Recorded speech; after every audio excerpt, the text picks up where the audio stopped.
ভাগ্য বদলের আশায় ইউরোপ পাড়ি দিয়ে মাফিয়াদের খপ্পরে মাদারীপুরের অনেক যুবক। স্বজনদের অভিযোগ, দালালদের লাখ লাখ টাকা দিয়ে রওনা হন তাদের সন্তানেরা।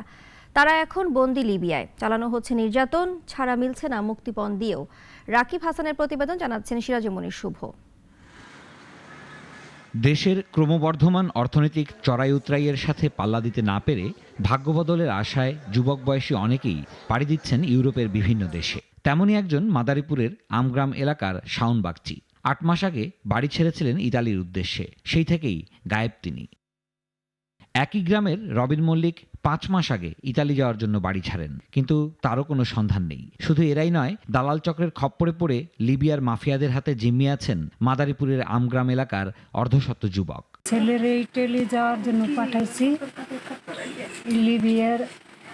লিবিয়া পর্যন্ত গেছে। তারপর আমার ছেলের কোনো খবর পাইতেছি না। সে বলছে যে 2 মাসের ভিতরে তোমার ছেলে পৌঁছে যাবে। আজকে 8 মাস চলে, সে গেম দিতে আসে না।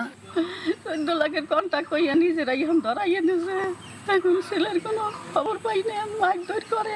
স্থানীয়দের অভিযোগ, এলাকার 2 দালাল মমরাজ ও আরিফ এভাবে হাতিয়ে নিচ্ছে লাখ লাখ টাকা। ভিটেমাটি বিক্রি করে টাকা দিয়েও মিলছে না মুক্তি। ইটালির উদ্দেশ্যে এক দালালের সাথে আমরা কন্ট্যাক্ট করি, ওর নাম মমরাজ, ওর বাড়ি পাকুল্লা।